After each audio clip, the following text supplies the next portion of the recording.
बिस्मिल्लाहिर्रहमानिर्रहीम। Dear students, अस्सलाम वालेकुम। कंप्यूटर एप्लीकेशंस इन बिज़नेस के नए लेक्चर के साथ हम हाजिर हैं।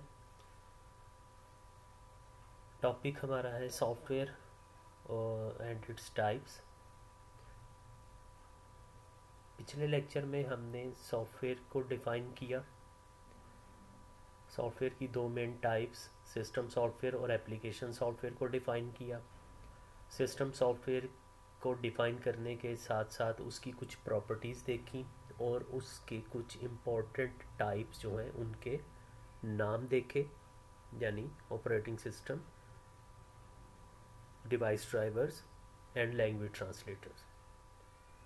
और जो सबसे पहला और सबसे इम्पोर्टेंट सिस्टम सॉफ्टवेयर है ऑपरेटिंग सिस्टम, उसको हमने पढ़ना शुरू किया, उसको स्टार्ट किया। ऑपरेटिंग सिस्टम को हमने डिफ़ाइन किया, जो कि हमारी ये डायग्राम उस ऑपरेटिंग सिस्टम की वर्किंग को या उस ऑपरेटिंग सिस्टम की वर्थ को बता रही है। ये डायग्राम जो कि पूरी एक पिक्चर आपके सामने शो कर रही है कि कंप्यूटर हार्डवेयर और computer software, these are two basic entities. इन दोनों के दरमियान कम्युनिकेशन के लिए, इंटरफेस के लिए हम ऑपरेटिंग सिस्टम को यूज़ करते हैं। इन दोनों के दरमियान सॉफ्टवेयर, दोनों टाइप के सॉफ्टवेयर होते हैं, जैसे कि एप्लीकेशन सॉफ्टवेयर जिससे यूज़र डायरेक्टली इंटरेक्ट करता है, और वो एप्लीकेशन सॉफ्टवेयर फिर ऑपरेटिंग सिस्टम से इंटरेक्ट करता है, और ऑपरेटिंग सिस्टम सॉफ्टवेयर फिर हार्डवेयर से इंटरेक्ट करता है। इसी तरह हार्डवेयर जब आउटपुट देनी होती है कंप्यूटर ने, तो कंप्यूटर हार्डवेयर ऑपरेटिंग सिस्टम से इंटरेक्ट करता है, ऑपरेटिंग सिस्टम एप्लीकेशन सॉफ्टवेयर से इंटरेक्ट करता है, और एप्लीकेशन सॉफ्टवेयर यूज़र से इंटरेक्ट करता है। तो this is the whole picture that shows the working of computer with software and its types। तो कल के लेक्चर में हमने ऑपरेटिंग सिस्टम के कुछ इम्पॉर्टेंट फंक्शंस डिस्कस किए थे, जिससे हमें अंदाज़ा हुआ कि ऑपरेटिंग सिस्टम कितना ज़्यादा इम्पॉर्टेंट है, ऑपरेटिंग सिस्टम की क्या इम्पोर्टेंस है, और क्यों हमें ऑपरेटिंग सिस्टम कंप्यूटर में लाजमी इंस्टॉल करना पड़ता है। अब हम देखते हैं आज के लेक्चर में कि ऑपरेटिंग सिस्टम की टाइप्स कौन कौन सी हैं, जो कि बड़ा इम्पॉर्टेंट टॉपिक है, बड़ा इम्पॉर्टेंट क्वेश्चन है। अक्सर एग्ज़ाम में भी आ जाता है कि ऑपरेटिंग सिस्टम की टाइप्स। तो there are basically 3 types of operating system: single user operating system, multi user operating system and embedded operating system. तो let's start with the single user operating system, जिनको हम स्टैंड अलोन ऑपरेटिंग सिस्टम भी कहते हैं। Single user operating system या stand alone operating system. अब single user operating system, जैसा कि इसके नाम से पता चल रहा है कि ये ऐसे ऑपरेटिंग सिस्टम है जिनको एक वक्त में सिर्फ एक यूज़र यूज़ कर सकता है। ऐसे operating system which can be used by only one user at a time, तो उनको हम सिंगल यूज़र ऑपरेटिंग सिस्टम कहते हैं। स्टैंड अलोन ऑपरेटिंग सिस्टम भी इनको कहा जाता है, और वो इस सेंस में कहा जाता है कि ये वो ऑपरेटिंग सिस्टम है which cannot be take part in network. ये वो ऑपरेटिंग सिस्टम है जो ऐसे कंप्यूटर्स पर इंस्टॉल किए जाते हैं जो स्टैंड अलोन है। स्टैंड अलोन यानी वो किसी नेटवर्क में उस तरह पार्टिसिपेट नहीं कर सकते। वो जिस तरह एक कंप्यूटर घर में पड़ा हुआ है जो किसी नेटवर्क का हिस्सा नहीं है, वो स्टैंड अलोन कंप्यूटर है। तो उस स्टैंड अलोन कंप्यूटर पे जो ऑपरेटिंग सिस्टम इंस्टॉल है वो स्टैंड अलोन ऑपरेटिंग सिस्टम होगा, अगर वो इस काबिल नहीं है कि वो किसी नेटवर्क का हिस्सा बन सके या किसी नेटवर्क में दूसरे कंप्यूटर्स के साथ कम्युनिकेट कर सके। ठीक है, तो सिंगल यूज़र और स्टैंड अलोन ऑपरेटिंग सिस्टम में दो ऑपरेटिंग सिस्टम्स आ जाते हैं। दोनों ही बहुत मशहूर ऑपरेटिंग सिस्टम हैं, दोनों ही माइक्रोसॉफ्ट कंपनी के बनाए हुए ऑपरेटिंग सिस्टम हैं, और वो हैं डॉस और माइक्रोसॉफ्ट विंडोज़ 98।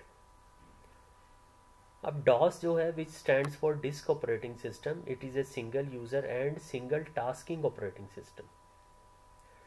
इसके बारे पे थोड़ा सा आप लोग सुन लीजिए कि डॉस जो है, विच stands for disk operating system, ये माइक्रोसॉफ्ट कंपनी का बनाया गया सबसे पहला ऑपरेटिंग सिस्टम था,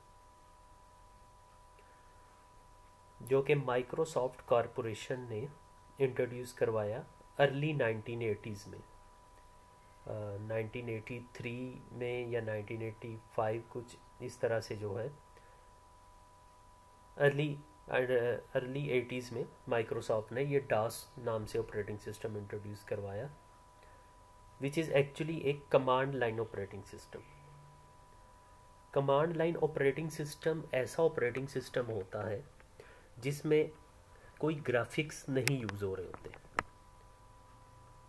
कोई आइकॉन्स नहीं होते, कोई ऑडियो वीडियो मल्टीमीडिया डाटा नहीं होता, जस्ट एक ब्लैक स्क्रीन होती है और इस ब्लैक स्क्रीन पर हम सिर्फ कमांड्स दे के काम कर सकते हैं। माउस का इस्तेमाल नहीं हो सकता, click, single click, double click नहीं होता, बल्कि सिर्फ कीबोर्ड यूज़ होता है और जो भी टास्क हमने करना है वो हमने कमांड दे के करना होता है। देखिए ज़रा यहाँ पे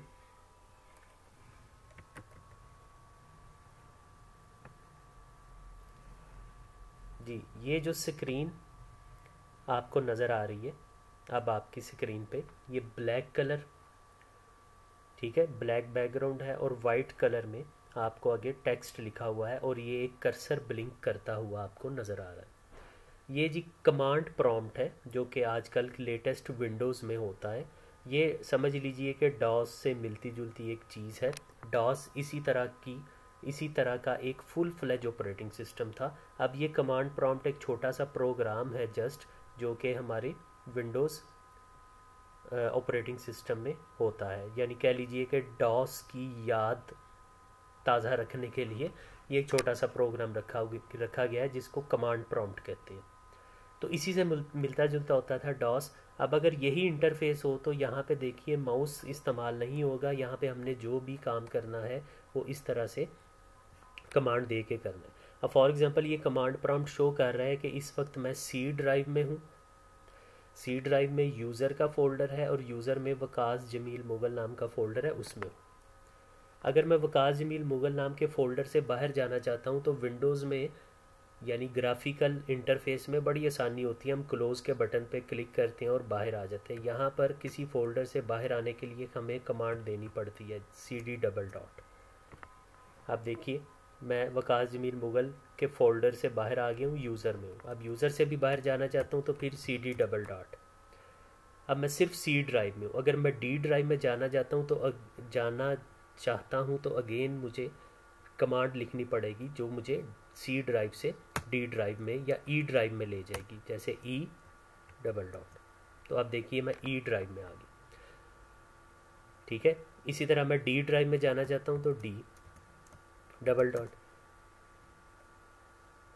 ठीक है, D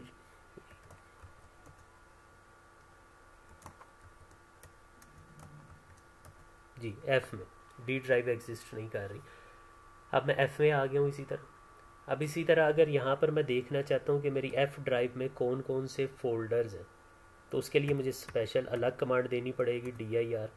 तो ये लिस्ट आ रही है जी, ठीक है, जिसमें कौन कौन से फ़ोल्डर हैं ये आपके सामने है। ड्राइवर्स हैं, हमदो नात, IPL cricket 08, movies, songs, video songs, ठीक है, ये कुछ फ़ोल्डर्स पड़े हुए हैं। तो ये है जी डॉस। इससे मिलता जुलता था ऑपरेटिंग सिस्टम डॉस, जो कि 1985 में गालबन माइक्रोसॉफ्ट ने इंट्रोड्यूस करवाया, which was a command line operating system. Command line क्या है उसकी मैंने आपको झलक दिखा दी।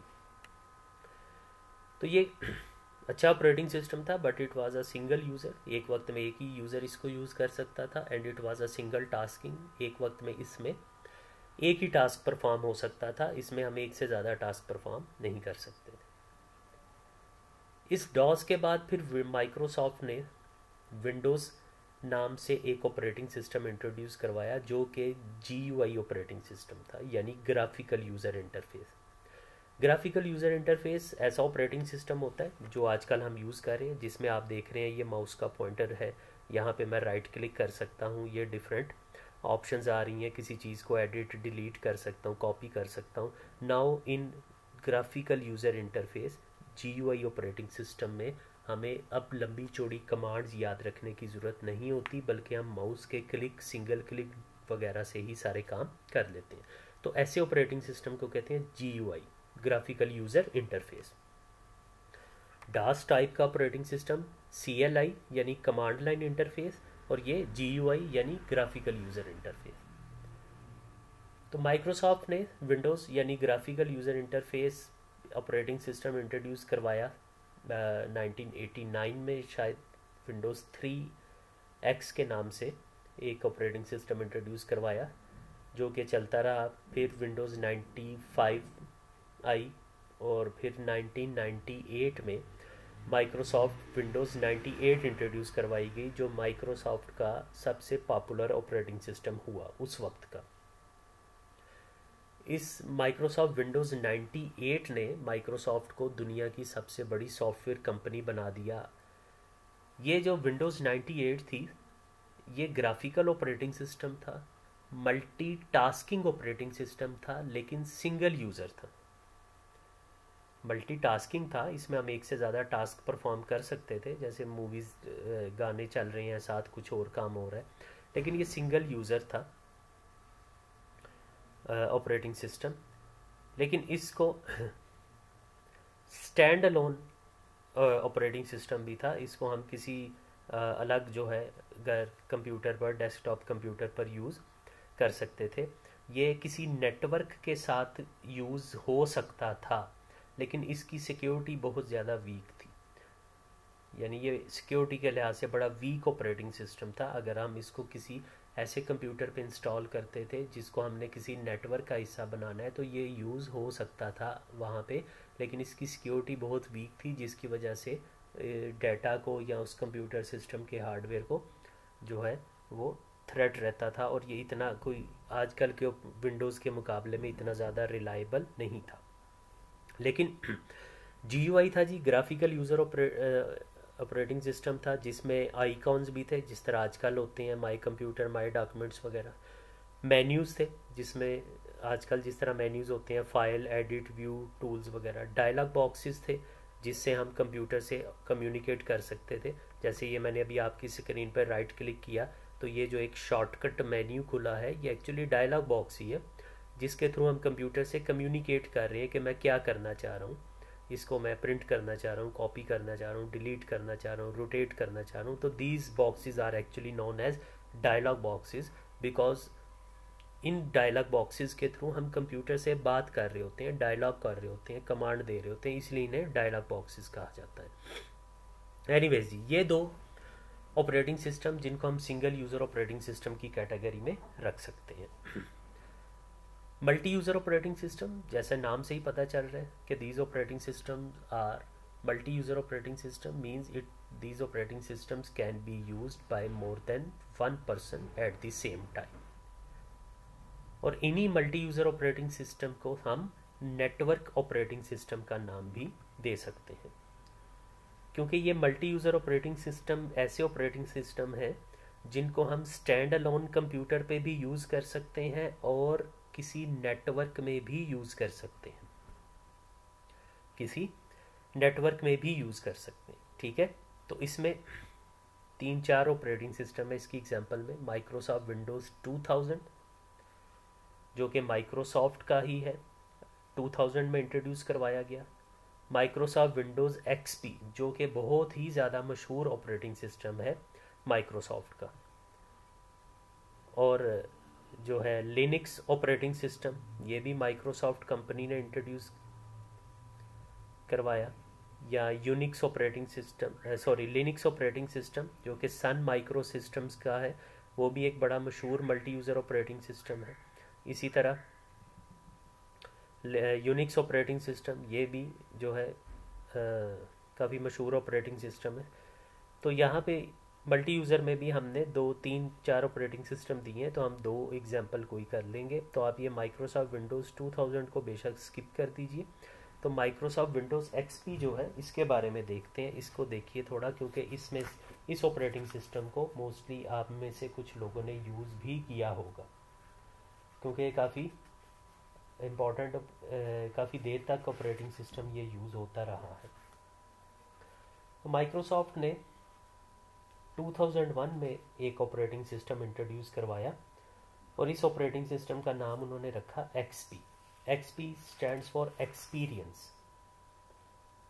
एक्सपीरियंस से उन्होंने एक्सपी नाम दे दिया इसको। 2001 में ये इंट्रोड्यूस करवाया गया। इससे जो पहला वर्जन विंडोज़ का था वो विंडोज़ 2000 था। विंडोज़ एक्सपी टोटली 2000 विंडोज़ पर बेस कर रही थी। ये बिल्कुल सेम ऑपरेटिंग सिस्टम थे in terms of their structure और आर्किटेक्चर और कमांड्स वगैरह। लेकिन विंडोज़ एक्सपी में ग्राफिक्स को काफ़ी इम्प्रूव किया गया। जो मेन्यूज़ थे, स्टार्ट का बटन और टास्क बार, इसको थोड़ा फैंसी किया गया, ज़्यादा कलरफुल बनाया गया। इस वजह से विंडोज़ एक्सपी बहुत ज़्यादा मशहूर ऑपरेटिंग सिस्टम हुआ और ये काफ़ी अरसे तक यूज़ होता रहा। इवन 2001 में इंट्रोड्यूस हुआ और आज भी आप कई कंप्यूटर्स में या कई स्कूल कॉलेजेस की लैब्स में कंप्यूटर्स पे विंडोज़ एक्सपी को ही इंस्टॉल देखेंगे।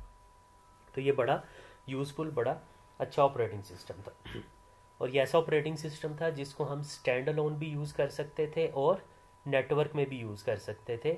यानी ये सिंगल यूज़र के तौर पर भी यूज़ हो सकता था, लेकिन ये मल्टी यूज़र ऑपरेटिंग सिस्टम था। इसकी क्वालिटी थी कि ये मल्टी यूज़र ऑपरेटिंग सिस्टम था। अगर एक कंप्यूटर जो हमारे घर में पड़ा हुआ है उस पर विंडोज़ एक्सपी इंस्टॉल है तो वो सिंगल यूज़र ऑपरेटिंग सिस्टम के तौर पर यूज़ हो रही है, यानी स्टैंड अलोन कंप्यूटर पे है। और उसी कंप्यूटर को हम किसी नेटवर्क में भी शामिल कर सकते हैं, तो वहाँ पे Windows XP multi user operating system के तौर पर भी काम कर सकती थी और इसकी सिक्योरिटी भी बहुत ज़्यादा अच्छी थी। विंडोज़ 98 से जो यूज़र्स को शिकायत थी कि उसकी सिक्योरिटी बहुत वीक थी, विंडोज़ एक्सपी में, विंडोज़ 2000 और विंडोज़ एक्सपी में इसको काफ़ी हद तक दूर किया गया था। तो ये हो गए जी दो ऑपरेटिंग सिस्टम की दो टाइप्स हो गई, जिसमें हमने सिंगल यूज़र पढ़ा और उसकी दो एग्जांपल्स देखी। मल्टी यूज़र, उसकी एक एग्जांपल देखी विंडोज़ एक्सपी, और इसी तरह उसकी एक और एग्जांपल आप कर लीजिएगा जो कि है लिनक्स ऑपरेटिंग सिस्टम। ठीक है, एक एग्जांपल हम कर लेंगे माइक्रोसॉफ्ट कंपनी के ऑपरेटिंग सिस्टम की यानी विंडोज़ एक्सपी, और एक एग्जांपल कर लेते हैं माइक्रोसॉफ्ट के अलावा किसी और ऑपरेटिंग सिस्टम की। तो वो लिनक्स ऑपरेटिंग सिस्टम है जो सन माइक्रो सिस्टम्स का बड़ा मशहूर ऑपरेटिंग सिस्टम है, बड़ा पावरफुल ऑपरेटिंग सिस्टम है। मोस्टली जो सर्वर कंप्यूटर्स होते हैं उनमें ये यूज़ होता है। तो इसका जो पुराना वर्जन था वो यूनिक्स था, जो कि डॉस की तरह कमांड बेस्ड ऑपरेटिंग सिस्टम था। यूनिक्स डॉस की तरह कमांड बेस्ड था, लेकिन डॉस से बहुत ज़्यादा पावरफुल था, बहुत ज़्यादा सिक्योरिटी वाला ऑपरेटिंग सिस्टम था। बहरहाल अब यूनिक्स भी अपग्रेड हो चुका है, उसका ग्राफिकल इंटरफेस लिनक्स के नाम से मार्केट में अवेलेबल है काफ़ी सालों से, और ये बहुत पावरफुल ऑपरेटिंग सिस्टम है। सर्वर कंप्यूटर्स में जैसे मैंने कहा अक्सर यही यूज़ हो रहा होता है लिनक्स ऑपरेटिंग सिस्टम, और ये एक ओपन सोर्स ऑपरेटिंग सिस्टम है और फ्री ऑपरेटिंग सिस्टम है। ओपन सोर्स मींस कि इसका जो सोर्स कोड है, यानी इसका जो कोड है वो इंटरनेट पर अवेलेबल है, कोई भी इसको डाउनलोड करके इसके कोड में चेंजेस करके अपनी मर्ज़ी से इसको थोड़ा बहुत चेंज करके यूज़ कर सकता है। और फ्री ये इस तरह से है कि इसका लाइसेंस नहीं है, ये आपको फ्री इंटरनेट से मिल जाता है, आपको इसके लिए कोई पैसे जो है वो पे नहीं करना पड़ता, इसका लाइसेंस नहीं परचेज़ करना पड़ता। बाकी जितने भी सॉफ्टवेयर होते हैं वो लाइसेंस्ड होते हैं। अगर आपको कहीं से फ्री मिल भी जाता है तो आपको पता होगा कि वो कुछ अरसे के लिए होते हैं, ट्रायल वर्जन्स होते हैं, उसके बाद हमें वो परचेज़ करने पड़ते हैं जो है कुछ अरसा के लिए। तो इसी तरह ये जो लिनक्स ऑपरेटिंग सिस्टम है ये फ्री अवेलेबल है, इसको हमें इसका लाइसेंस परचेज़ नहीं करना पड़ता, ये पूरी दुनिया में फ्री अवेलेबल है। इंटरनेट से कोई भी शख्स इसको डाउनलोड कर सकता है, इंस्टॉल कर सकता है, और साथ ही साथ इसका सोर्स कोड भी अवेलेबल होता है कि आप उसके कोड में जो प्रोग्रामर्स हैं वो अपनी मर्ज़ी से थोड़ी बहुत चेंजेस करके इसको यूज़ कर सकते हैं। ठीक है, चलें, ये हो गए हमारे दो टाइप्स होगी ऑपरेटिंग सिस्टम की, सिंगल यूज़र या स्टैंड अलोन, और मल्टी यूज़र या नेटवर्क ऑपरेटिंग सिस्टम, ठीक है। यानी ऐसे ऑपरेटिंग सिस्टम जो कि एक वक्त में एक से ज़्यादा यूज़र उनको यूज़ कर सकते हैं नेटवर्किंग में, वैसे नहीं। अगर अकेले कंप्यूटर आपके घर में जो कंप्यूटर है, अगर उस पर विंडोज़ एक्सपी, विंडोज़ 7 या विंडोज़ 8 या विंडोज़ 10 इंस्टॉल है, वो बेशक मल्टी यूज़र ऑपरेटिंग सिस्टम है, लेकिन अगर आपका कंप्यूटर घर में जो पड़ा है उसको एक वक्त में आप एक ही शख्स चला सकता है। इस तरह नहीं है कि एक कंप्यूटर में एक वक्त में एक से ज़्यादा लोग एक कंप्यूटर को चला सकते हैं। वो ऑपरेटिंग सिस्टम मल्टी यूज़र है, यानी जब उसको हम किसी नेटवर्क में यूज़ करेंगे तो नेटवर्क में वो एक कंप्यूटर पे आपको कुछ सर्विस प्रोवाइड कर रहा है, तो हो सकता है किसी दूसरे कंप्यूटर पे आपने डाटा शेयर किया हो, तो वो शेयर डाटा भी जब यूज़ हो रहा होगा तो वो मल्टी यूज़र ऑपरेटिंग सिस्टम तब बनेगा, ठीक है। Third and last type of operating system is embedded operating system, जो कि लेटेस्ट टाइप है ऑपरेटिंग सिस्टम्स की, जो हैंड हेल्ड डिवाइसेस है। जो हमने कंप्यूटर की क्लासिफिकेशन में माइक्रो कंप्यूटर की एक टाइप देखी थी, हैंड हेल्ड डिवाइसेस, जिनको पाम टॉप कंप्यूटर भी कहा था। तो उन डिवाइसेस और उन कंप्यूटर्स में जो ऑपरेटिंग सिस्टम इंस्टॉल होते हैं वो एम्बेडेड ऑपरेटिंग सिस्टम्स होते हैं। An operating system that is used in most handheld computers and small devices called embedded operating system. These operating system resides on ROM chip. अब हमने जो सिंगल यूज़र और multi user operating system पढ़े, ये computers में install होते हैं। और कंप्यूटर्स में आपको पता है हार्ड डिस्क नाम की एक सेकेंडरी स्टोरेज डिवाइस होती है जिसमें इनको इंस्टॉल किया जाता है। लेकिन ये जो एम्बेडेड ऑपरेटिंग सिस्टम्स हैं या एम्बेडेड जो हमारी डिवाइसेस होती हैं जैसे मोबाइल फ़ोन वगैरह, उनमें तो हार्ड डिस्क नहीं होती। तो उनमें ये एम्बेडेड ऑपरेटिंग सिस्टम कहाँ पे होते हैं? एक रोम चिप होती है, उसके अंदर होते हैं ये। काफ़ी सारी एग्जांपल्स हैं इसकी जी, ठीक है। विंडोज CE है, विंडोज़ मोबाइल 2003 है, पाम ऑपरेटिंग सिस्टम है, और सिम्बियन ऑपरेटिंग सिस्टम है, सिम्बियन ऑपरेटिंग सिस्टम है, और उसके बाद एक एंड्रॉयड ऑपरेटिंग सिस्टम है जो कि आजकल काफ़ी मशहूर भी है। तो इसमें से भी दो एग्जांपल कोई सी आप कर लीजिए, काफ़ी हैं। तो हम ऐसा करते हैं, विंडोज़ CE कर लीजिए और सिम्बियन कर लें और एंड्रॉयड कर लें। 3 एग्जांपल हम इसमें कर लेते हैं। तो विंडोज़ CE, अब देखें जहाँ पर विंडोज़ का नाम आ जाए तो आप समझ जाएं कि ये माइक्रोसॉफ्ट कंपनी का ही ऑपरेटिंग सिस्टम है। तो माइक्रोसॉफ्ट कंपनी ने 96 में ये जो छोटी डिवाइसेस होती हैं हैंड हेल्ड डिवाइसेस, उनके लिए एक ऑपरेटिंग सिस्टम इंट्रोड्यूस करवाया विंडोज़ CE के नाम से, जिसमें कुछ ऐसे फीचर्स थे जो वेब अनेबल्ड थे, यानी जिसमें हम वेबसाइट्स वगैरह को खोल सकते थे, चला सकते थे, मल्टीटास्किंग हो जाती थी, ईमेल थी। आल्दो उस वक्त 96 की बात है, तो उस वक्त की जो एप्लीकेशंस थी वो इतनी ज़्यादा एडवांस नहीं थी, ये ऑपरेटिंग सिस्टम इतने ज़्यादा फास्ट और एक्यूरेट नहीं थे, लेकिन फिर भी ऐसी कुछ कैपेबिलिटीज़ थी जो कि उस वक्त बहुत कम लोग होते थे जो इनको यूज़ करते थे। माइक्रोसॉफ्ट वर्ड एक्सेल के भी कुछ छोटे से वर्जन उसमें अवेलेबल थे ताकि हम कोई ऑफिस का अपना रूटीन का छोटा मोटा काम कर सकें। तो ये देख लीजिएगा, विंडोज़ मोबाइल 2003 है, which was introduced by Microsoft corporation in 2003 specially for pocket PC and smartphones. क्योंकि ये 2003 की बात है, तो इस वक्त मोबाइल फ़ोन काफ़ी ज़्यादा आम हो चुके थे। तो इस विंडोज़ के इस ऑपरेटिंग सिस्टम को बहुत सी दूसरी कंपनीज़ ने फिर अपने जो मोबाइल फ़ोन्स थे उनमें भी यूज़ किया, जिनमें कॉम्पैक HP यानी हैवलेट पैकर्ड HP, तोशिबा वगैरह ने अपने मोबाइल फ़ोन PDS वगैरह पे यूज़ किया। उसके बाद जो ऑपरेटिंग सिस्टम है इसमें एम्बेडेड ऑपरेटिंग सिस्टम में, वो है जी Symbian operating system. Symbian operating system जो कि यहाँ स्क्रीन पर इस टाइम नहीं आपको शायद नज़र आ रहा, आप अपनी बुक से देख लें। वो सिम्बियन ऑपरेटिंग सिस्टम जो है ये बड़ा मशहूर ऑपरेटिंग सिस्टम था जो कि स्मार्टफोन्स के लिए डिज़ाइन किया गया था, मोबाइल फ़ोन्स के लिए। और इसमें भी कुछ उसी तरह के फीचर्स थे कि हम वेबसाइट्स खोल सकते थे और कुछ मैसेजेस टेक्स्ट मैसेज कर सकते थे, मल्टीमीडिया मैसेज जिसको एमएमएस कहते हैं वो भी कर सकते थे, और कुछ ईमेल वगैरह भी कर सकते थे। नोकिया और सोनी एरिक्सन दो बड़ी मशहूर कंपनीज रही हैं हमारे यहाँ पर आज से तकरीबन 12-15 साल पहले तक। नोकिया और सोनी एरिक्सन, इन दोनों कंपनीज़ के फ़ोन यहाँ पर काफ़ी अवेलेबल होते थे, काफ़ी जो है यूज़ होते थे। तो उन दोनों फ़ोन्स में जो ऑपरेटिंग सिस्टम था, यानी उनका जो सॉफ्टवेयर था, वो सिम्बियन ऑपरेटिंग सिस्टम था। सिम्बियन फ़ोन थे वो बेसिकली, जिसमें ये छोटी मोटी फीचर्स अवेलेबल थे। उसके बाद तीसरी एग्जांपल एम्बेडेड की जो बड़ी मशहूर है, आजकल हर ज़ुबान ज़द आम है, हर एक के पास स्मार्टफोन है, और वो स्मार्टफोन दो ही ऑपरेटिंग सिस्टम है उस स्मार्टफोन में, या वो एंड्रॉयड है या एप्पल का होगा तो उस पर फिर आईफोन ऑपरेटिंग सिस्टम होगा। तो आईफोन ऑपरेटिंग सिस्टम जो है, जिसको iOS कहते हैं, वो सिर्फ और सिर्फ एप्पल के फ़ोन पर ही यूज़ होता है, एप्पल की प्रोडक्ट पर ही यूज़ होता है। जबकि ये जो एंड्रॉयड ऑपरेटिंग सिस्टम है, ये बहुत ज़्यादा इम्पॉर्टेंट है ऑपरेटिंग सिस्टम, ये बहुत ज़्यादा वाइडली यूज़ होने वाला ऑपरेटिंग सिस्टम है, और ये ऐसा ऑपरेटिंग सिस्टम है जो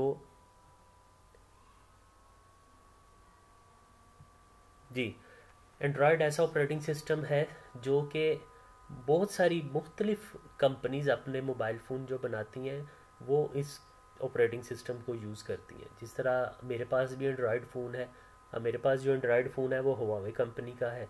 आप में से किसी के पास एंड्रॉयड फ़ोन होगा लेकिन वो सैमसंग का होगा, किसी के पास एंड्रॉयड होगा लेकिन वो जो है उसका होगा इन्फिनिक्स का होगा, या किसी के पास ओप्पो होगा, किसी के पास टेक्नो होगा।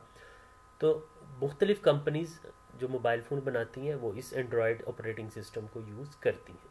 अब ये एंड्रॉयड ऑपरेटिंग सिस्टम कहाँ से आया, किसने बनाया? तो एंड्रॉयड ऑपरेटिंग सिस्टम, पहली बात के जो अभी हमने मल्टी यूज़र में पढ़ा है ना, लिनक्स ऑपरेटिंग सिस्टम, ये एंड्रॉयड उस लिनक्स पर बेस कर रहा है। ठीक है, उस लिनक्स बेस्ड ऑपरेटिंग सिस्टम है ये एंड्रॉयड, जिसको गूगल कॉरपोरेशन ने इंट्रोड्यूस करवाया। गूगल आपको पता है बड़ी मशहूर कंपनी है, बड़ी मशहूर सॉफ्टवेयर बनाने वाली कंपनी है, जिसके आप यूज़ करते हैं, गूगल क्रोम यूज़ करते हैं आप, फिर जिसकी जीमेल की सर्विस आप लोग यूज़ करते हैं। तो उसी कंपनी का बनाया हुआ है ये एंड्रॉयड ऑपरेटिंग सिस्टम, जो कि 2005 में बनाया गया। पहले ये एक कंपनी थी एंड्रॉयड नाम से, उस एंड्रॉयड कंपनी ने ये ऑपरेटिंग सिस्टम बनाया, और उस एंड्रॉयड कंपनी को जो फाइनेंस किया था वो गूगल ने किया था, यानी पैसा गूगल का था, नाम और काम एंड्रॉयड कंपनी का था। लेकिन वो कुछ इतनी कामयाब नहीं हुई, तो वो जो है बैकफुट पे चले गए। तो गूगल ने उस एंड्रॉयड कॉरपोरेशन से इस ऑपरेटिंग सिस्टम को ख़रीद लिया और अपने नाम से मार्केट में लॉन्च किया। 2005 में उसने ख़रीदा गूगल ने, और पहला जो स्मार्टफोन इसने लॉन्च किया, एंड्रॉयड बेस्ड जो पहला स्मार्टफोन मार्केट में लॉन्च हुआ वो 2008 में हुआ, और वो मोबाइल फ़ोन था HTC का। HTC ड्रीम नाम से एक फ़ोन आया था छोटे साइज़ में, which was the first smartphone जिस पे एंड्रॉयड ऑपरेटिंग सिस्टम इंस्टॉल था। ठीक है, तो ये था जी हमारे आज का टॉपिक, जिसमें हमने ऑपरेटिंग सिस्टम की टाइप्स को डिस्कस किया। अब हमारा ऑपरेटिंग सिस्टम वाला टॉपिक कंप्लीट हो चुका है, उसकी टाइप्स भी और उसके फंक्शंस भी। तो आपने ये पूरा टॉपिक अच्छे तरीके से तैयार कर लेना है। कोई क्वेश्चन हो तो you may ask any time, until किसी भी वक्त आप इसको जो है मुझे मैसेज करके पूछ सकते हैं। तो नेक्स्ट लेक्चर जो है इंशाल्लाह उसमें हम प्रोग्रामिंग लैंग्वेजेस को स्टार्ट करेंगे। तब तक के लिए अपना ख्याल रखिएगा। अल्लाह हाफिज़।